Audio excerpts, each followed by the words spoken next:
Welcome to Creative Technology and Design session on Turnkey ERP. So in this video, we'll learn about the optimized solution for aerospace and defense machine shops that Creative has put together. The purpose of this is to satisfy high-growth business models by deploying a world-class ERP in Epic or Kinetic, starting with basic processes that support your standard order-to-cash flow, utilizing best practices. So we allow a shorter time span in implementation lead time, a fixed cost approach, and at the same time providing you with the key reporting metrics that you need to make decisions and run your business effectively. So the processes that this solution encompasses are highlighted in red in this flowchart, which I don't expect you to be able to read, but this is mostly here to represent the scope of the ERP that you'll be implementing versus the starting processes that you will work with on day one. So everything that you see in white is basically everything that Kinetic ERP can support. In red are kind of the baseline processes that we implement as part of these turnkey solution. So this is, again, from a high level, what we'll be able to see. We'll be able to establish our customers, create orders, engineer products to sell, and then, of course, take them through a production planning process, material requirements planning process, generate POs, receive those materials, inspect them, and then, of course, also produce the goods that we need to ship out to our customers, finalizing with the accounting and financial reporting procedures. So it's still, a very detailed scope, but certainly built to address those day one requirements that you have from a new system. So here from a more detailed view, we have the actual list of processes that are addressed in our solution. So on day one, you'll be able to perform all these different activities. Create customers, establish contracts, as I mentioned, being able to engineer parts, process an order, and all the way to accounting and finance. So everything on this list you will be provided training materials on, so your team can get onboarded in a very self-paced way.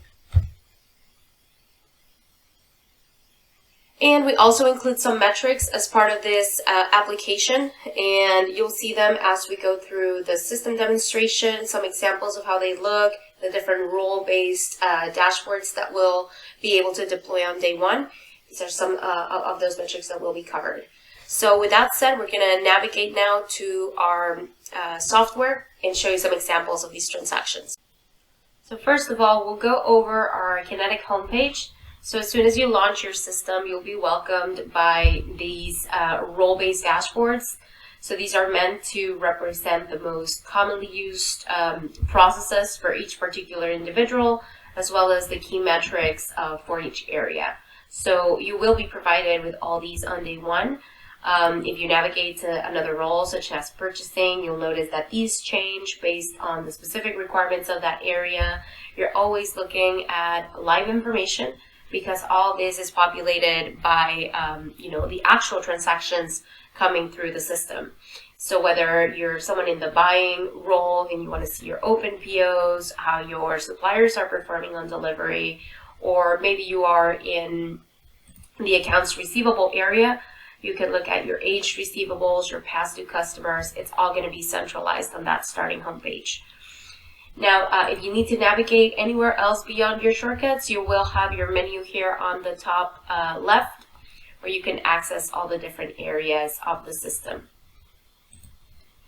Well, with that said, we're going to go through our process, and remember we talked about the individual, pieces of the puzzle that we're gonna cover in this turnkey ERP, and I do want to take you through an order to cash flow. But because we are in the aerospace and defense world, this usually begins with a contract.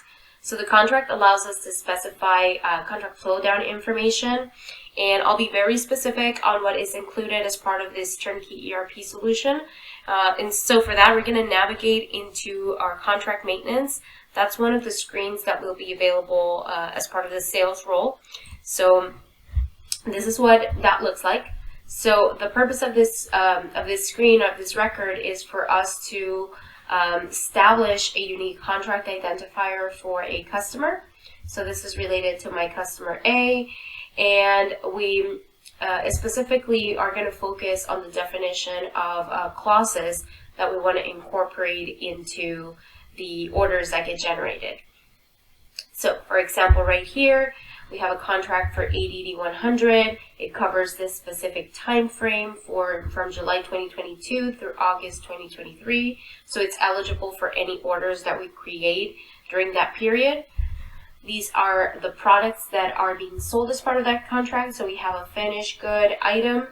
And here on the right, we have the ability to select the clauses that will be applicable to that contract. So for example, right here, I have a set of DFAR clauses that are included. If I click on the plus sign, that opens the window for me to search and find additional clauses I may want to include. This is looking at a standard list that we'll provide you with to begin with. You can always add more options to the list of clauses in this view. So I'm going to cancel out of there, not select one. Once we've established our contract, we can minimize that, and we'll go into our order entry process. And I actually already have my order set up here.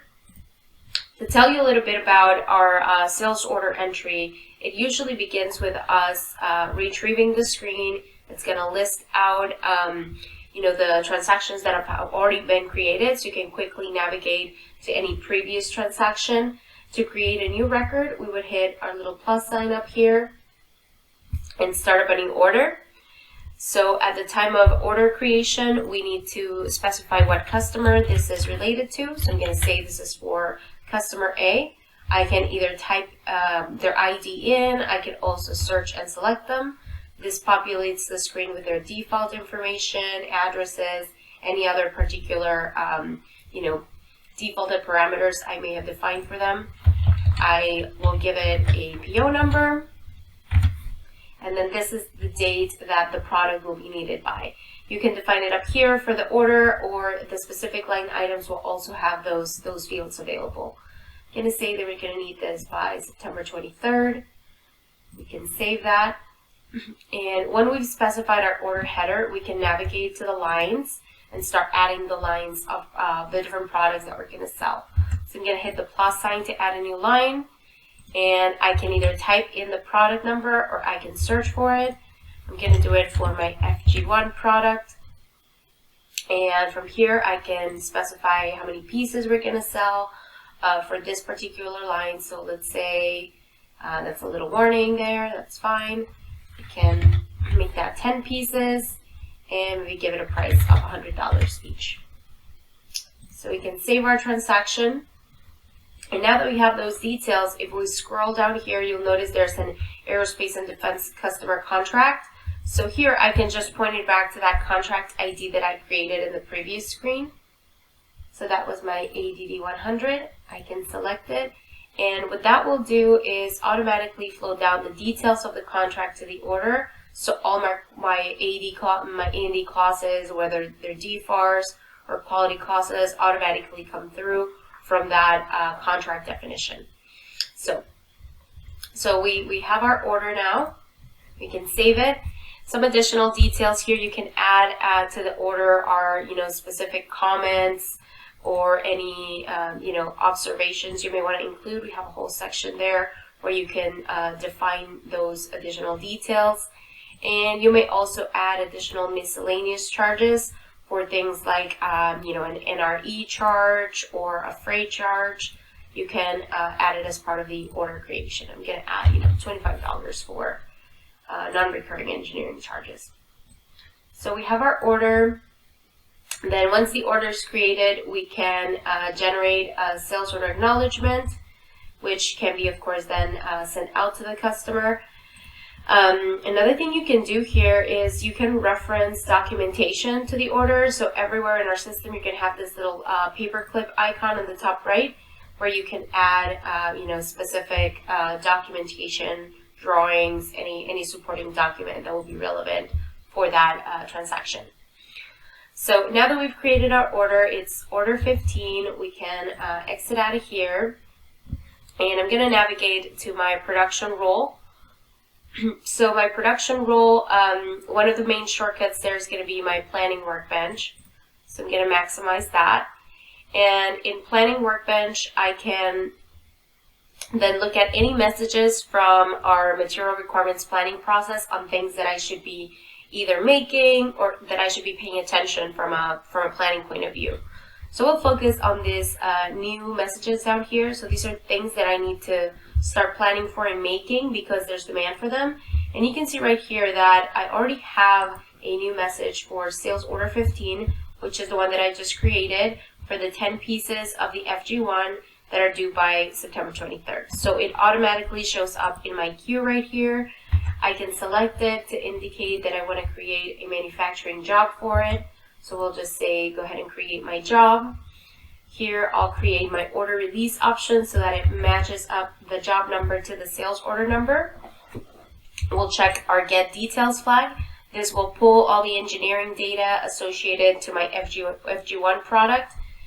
We'll put it on the schedule, and we can also release it for production right here if we're ready for it. So once we've done that, we'll create our job, and this will give us a job number to look at in a second. So I'll maximize this as it's loading. And you'll see that we have job number 15-1-1 right there. And, you know, it has all the information on what we're making, that FG1 part for 10 pieces. It's all flowing through. If we scroll a little bit to the bottom of this screen, you'll notice that the A&D clauses came through based on that contract flow down. We can see those details relevant there. Same on the A&D customer contract area. You can see the contract ID, the sales order number. It's all flowing right through. Now, how is this job going to be processed? If we look at the assembly section of the job screen, it actually has all the engineering details on how to make this product. So we have different operations here. We are cutting, deburring, and then submitting this to inspection, and then get it ready for shipping under that packaging step. So it can incorporate, you know, the different processes to be done. We can also include a bill of materials there with the different components that are going to be needed. I have a couple of purchased items linked right there. So you can really get all the engineering data right into your job. Now, where is this coming from? So this is coming from the part master screen. So if we go back here to the main details view for my FG1 part, I can right click on that and open a screen called part entry. And this is just to kind of give you the context on where all the data resides from an engineering point of view. We have our part master, where we've specified, you know, that this is a manufactured item, and we have different attributes like units of measurement. We have different, you know, parameters that we can set if we want to make this a law tracked item or a serialized item. We have those choices there. But from an engineering point of view, we have our revisions, engineering revisions that then, of course, allow us to define how a product's going to be built. So the revision holds all the detail on the bill of materials, the routing, the instructions you may have laid out for each step. They're all going to reside right there. And you can have multiple revisions for a part. If, you know, a change comes through, you want to incorporate a new one, you'll be able to have, you know, your A, B, and C kind of history right there. So it all goes back to that engineering structure. So that's how it knows when we create our job, how to make that job, what to include. Now, part of that is also providing you with the ability to support subcontract operations. So right now, all the steps in my job are internal, but let's say I needed to add a subcontract process here. I could always go to my operation master, and let's say we need to do a heat treating process. We can incorporate that maybe into the existing structure of the job. And I can just drag and drop it into that operations list. And that's just warning me that I need to go define some supplier information. Because when we have a subcontract process, we need to tell it who is going to be performing that service for us. So in this case, it'll be Charles Heat Treating. And, if we have costing information on that process, we can incorporate that too, as well as the lead time. So let's say this is going to take 2 days. So if this had already been part of the engineering structure of the job, I would be able to just, retrieve it as part of the job creation process. Otherwise, I can make those slight modifications directly here on the job, such as, the way that I just added this new step. All right, so we can save that. And, as the job gets created, it also, gets scheduled. The timeline of the job is planned. So, in the background, the system is doing that for us. So we actually have a way to visualize those dates here. On the individual steps, we have a start and due date. And if we go back to the main details view of the job, we have the whole timeline up here. So it needs to start on the 16th, so we can have it done on the 22nd, so it can, go out on the 23rd. So all those factors are taken into consideration. That includes the, cycle times of each internal step, as well as the lead time for any missing materials. So every operation, has all these attributes there of how long it takes to complete it. If we look at the cutting step, you'll see it's a production standard time of 2 pieces per hour. So overall, that's going to take us 5 hours, and so on until we build that whole timeline. So that we have our job created. In the background, the system's also planning for the materials that need to be ordered. So we can close out of here, and we'll go look at our purchasing list. So for that, we'll navigate to our purchasing role, and this will be our new PO suggestions. So the new PO suggestion list, we can search here and, just see everything that's out there. I'm going to just select everything on my list right here. And, this is essentially everything the system's telling us to order based on demand that's out there from existing jobs. It's looking at available inventory, so if we don't have enough, it's going to tell us to order more. So it's really, just validating all that for us. This list, if I scroll to the right, I can see all the different details. You can actually see there's already a requirement here for my job 15, for that one that we just created for material 2. I need to, to order some, since my job calls for one of those. So to create the purchase order, I can just check off the buy column here, and I can do that for all the different requirements that I need to order. I'll just do it for that one that we just created, and we can submit the creation of the purchase order by clicking on this Create POs icon. So I'll submit that. That'll drop it off my list, and I'll say OK to this message to confirm. So once this is gone, we can close out of here. We'll be able to see in our Open POs view that I have a new PO. I can sort it here by PO number. It's PO 16 for that material 2. I can always retrieve that PO entry screen and review the details of my purchase order. I'll maximize it here in a second, so we can retrieve PO 16. And we can look at the details. So it's for my supplier A. There's my material 2 with the 20 pieces that I needed. And if I go to the line detail view up here, we'll be able to see that, in a more expanded way. But down here you have some aerospace and defense clauses. So those are still flowing down from the very top of our contract, just so you can see that relationship between order, job, and now related PO. That's all coming through. And you can see this is a purchase direct situation because we have that direct link right there to the job number. And so all that data is passing right through.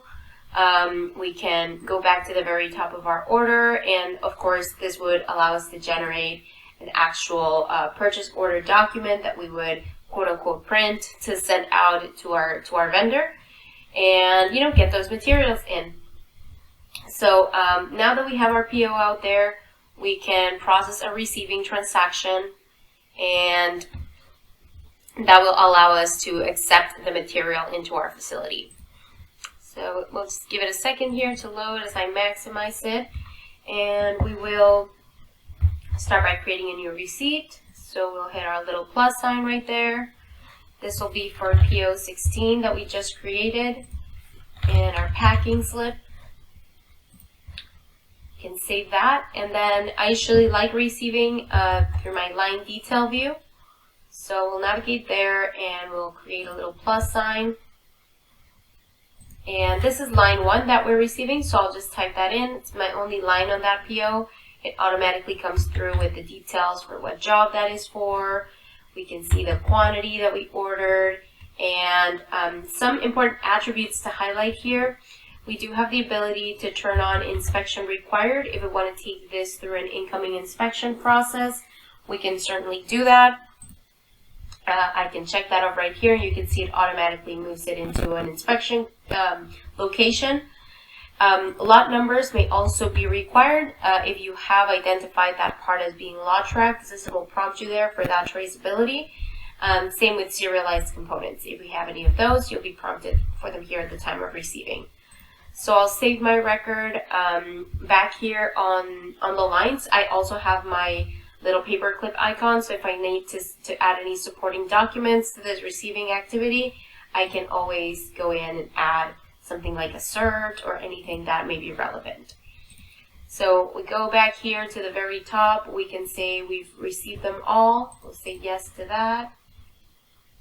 And we can just save to indicate that this is completely received. Now, because this is going to incoming inspection, we can close out of here, and then we can move into our quality queue for inspection processing. So it's this icon right here.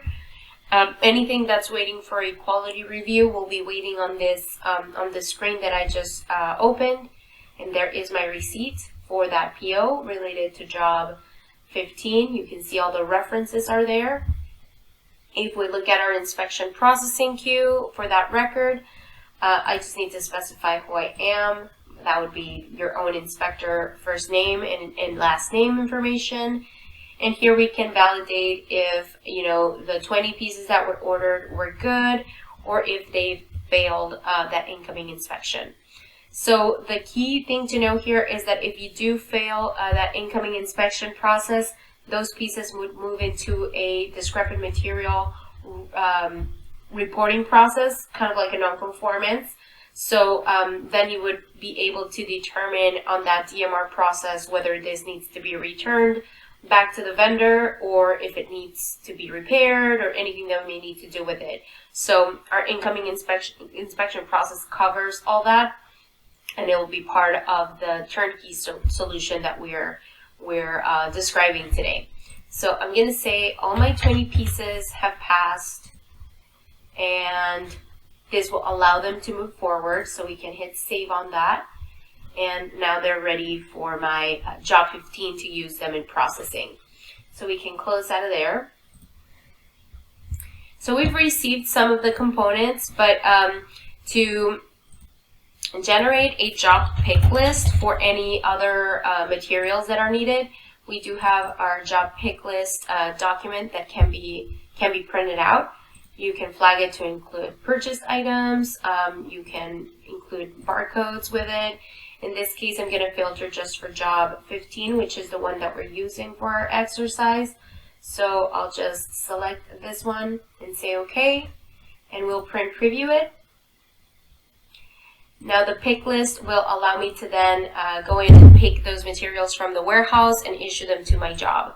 For this, we'll navigate into something called our data collection interface. So I'll go in and pull that up.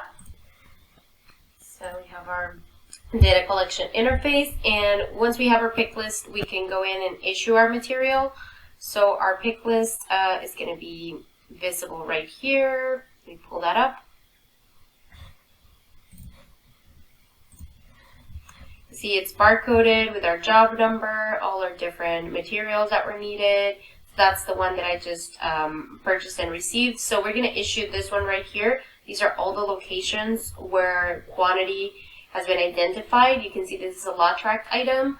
So in our scenario, I'm going to issue it from my stock location 001 with this particular lot number C225, or maybe, stock 2, A447, and anyone where I see enough material to issue from, I can select. So since I don't necessarily have a scanner, I can always just copy paste the lot number from which I'm going to issue.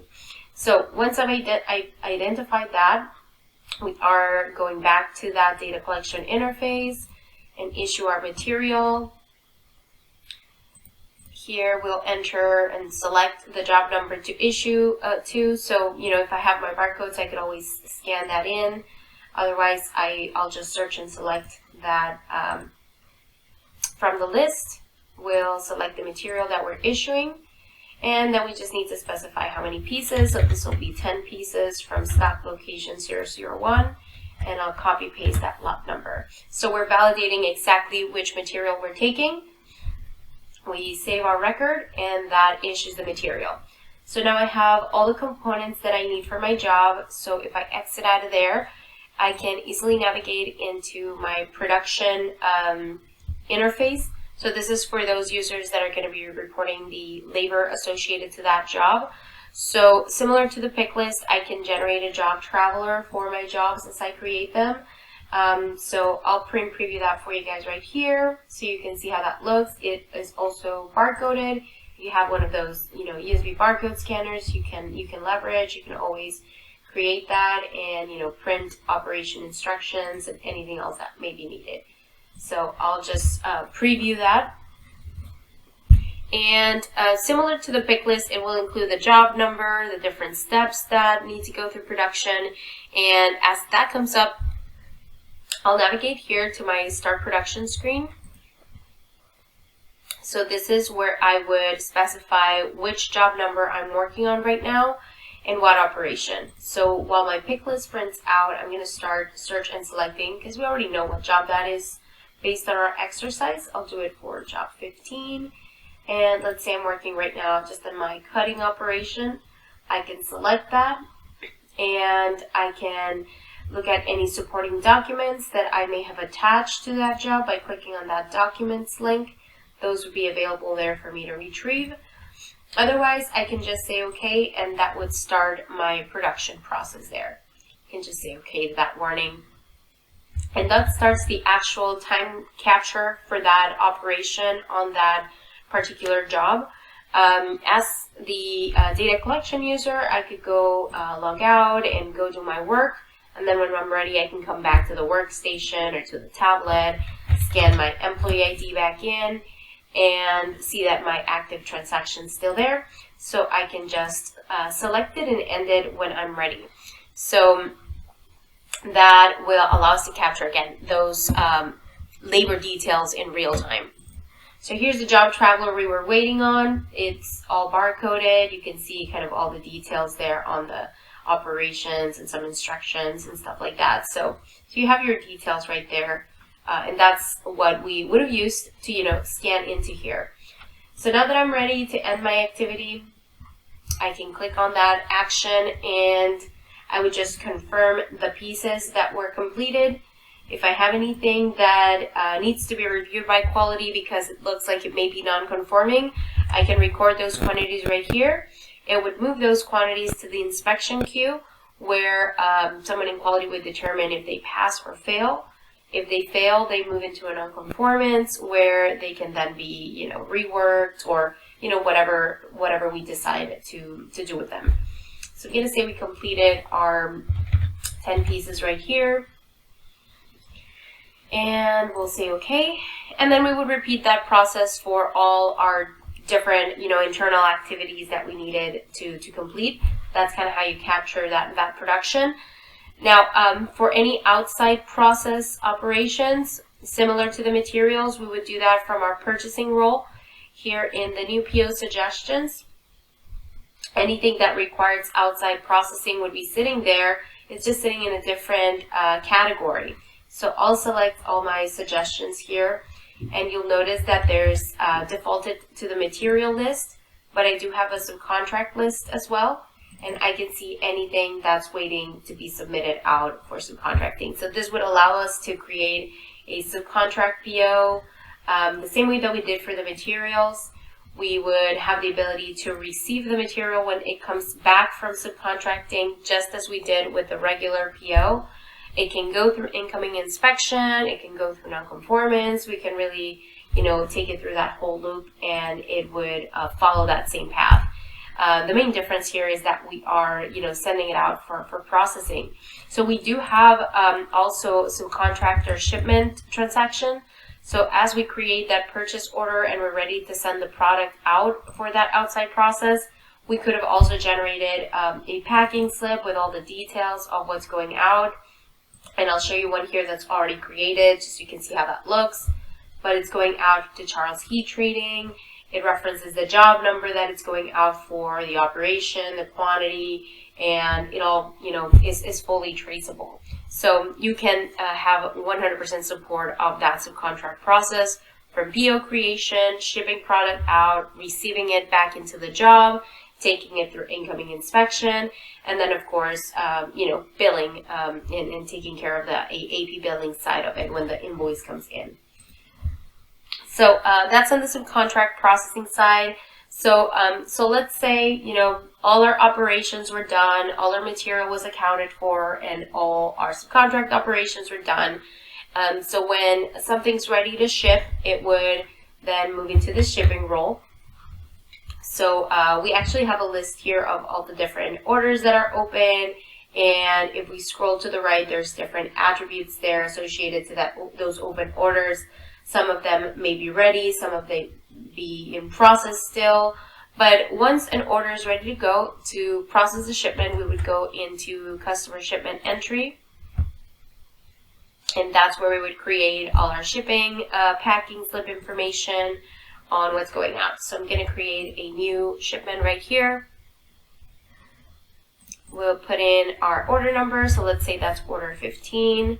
It automatically pulls the details on the order.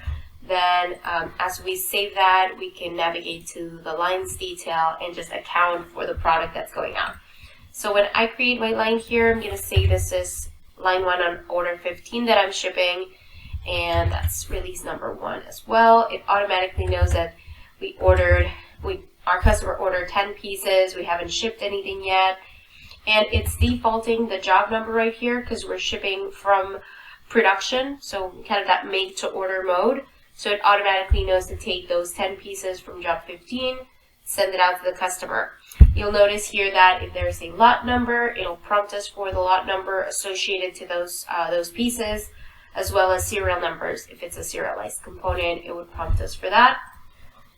We can save that. We can go back to our details view.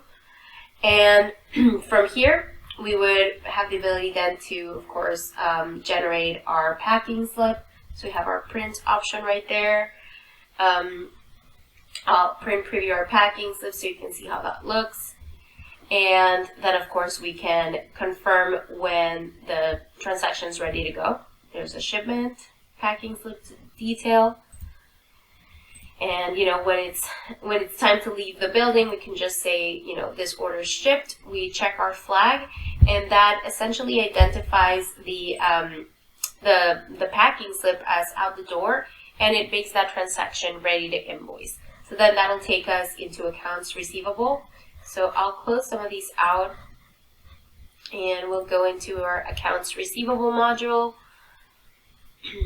We can go to AR invoice entry, and here in invoice entry and all our accounting transactions, we can create a new group. That's where we start. So I usually like to name my groups based on dates. So I'll just say 802.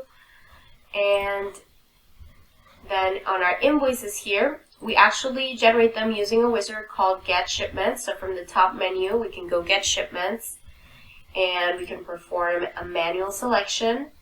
And that's the transaction that we just completed there. Order 15 is waiting right there for us.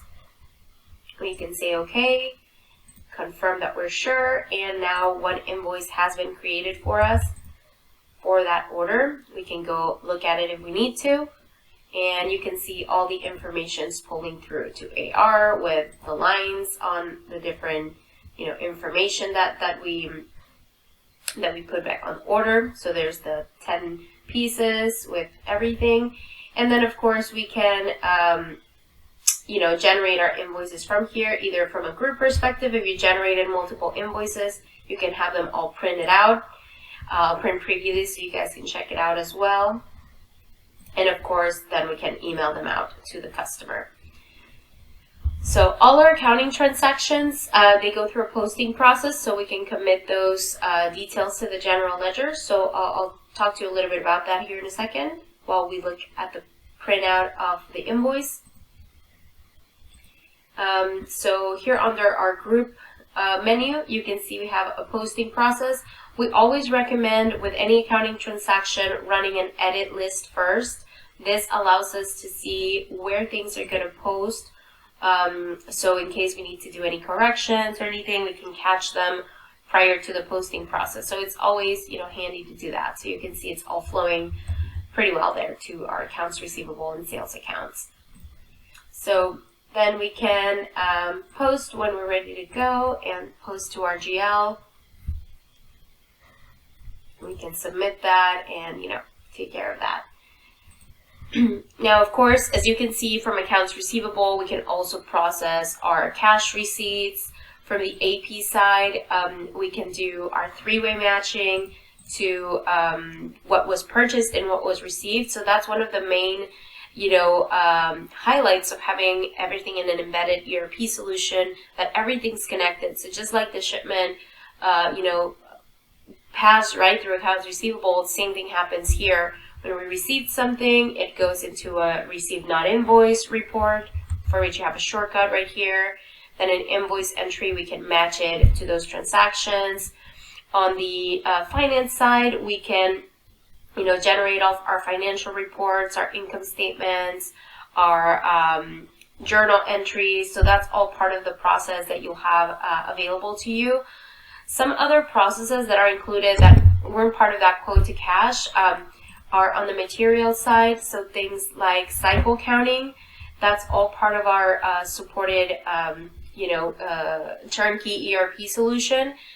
So that's something you'll be able to incorporate as well with ABC codes and, setting count entries, so you can, account for what is actually in your inventory. Make sure you keep those numbers up to date.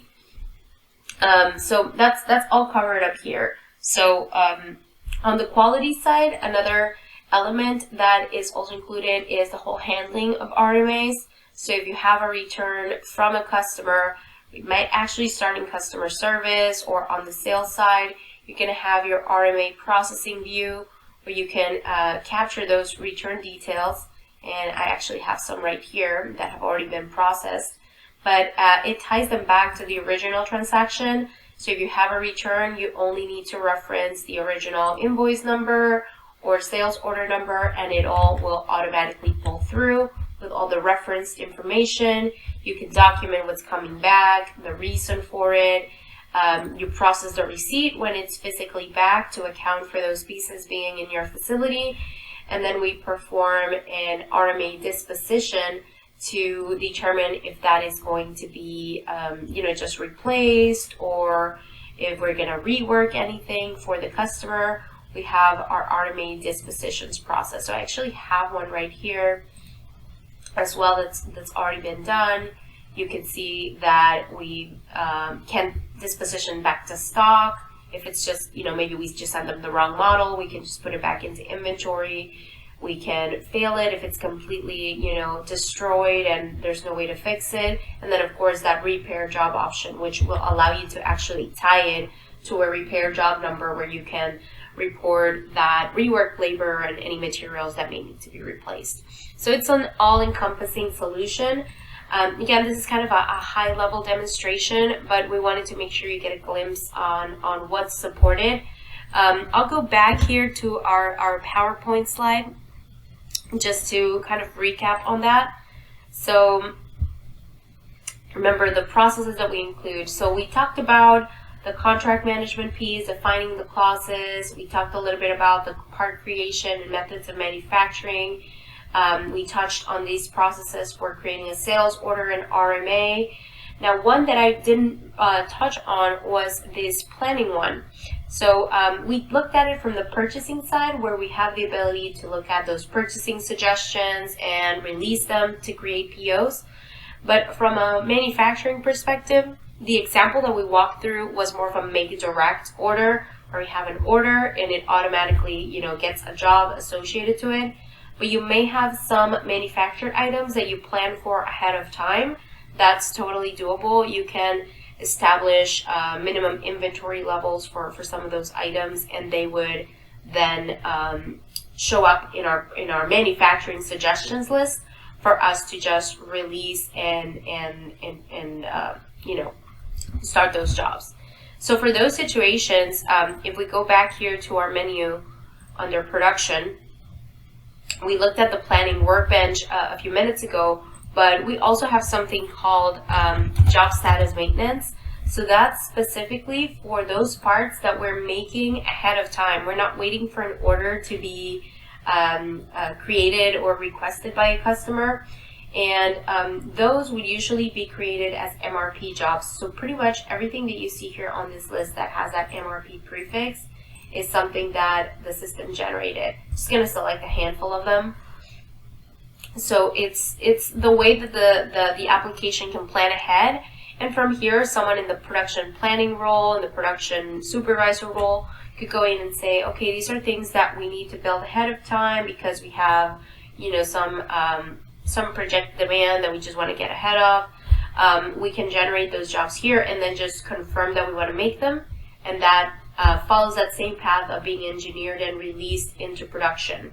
The key difference between these jobs and the one that we walked through in our in our order to cash flow is that these are not necessarily tied to a specific customer order. These are being fulfilled and being made to be put into a stock location from which we can then ship to any order, any customer we want.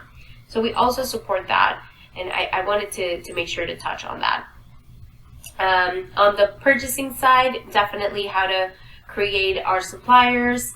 We also can help you manage those approved suppliers. So if there are components that you can only buy from certain companies, we would be able to define that. We went through the purchasing process. We talked about that incoming inspection and the receiving process as well. Managing inventory, I took you through some of those transactions as well. I did want to highlight that we also support customer-owned inventory. So if they do provide you with some of their own parts to work with, we have the ability to incorporate that into the system and allow you to bring those into a customer-owned location so it doesn't impact your inventory numbers. Then we talked about production as well, shipping to the customer, shipping subcontract materials, and AP and AR. So I just wanted to do a quick recap there. And, just make sure that we've addressed all the points that are included in our Turnkey ERP. If you have any specific questions, please feel free to reach out to your territory manager and we'll be glad to answer. So I hope this has been helpful so far, and thank you very much for watching.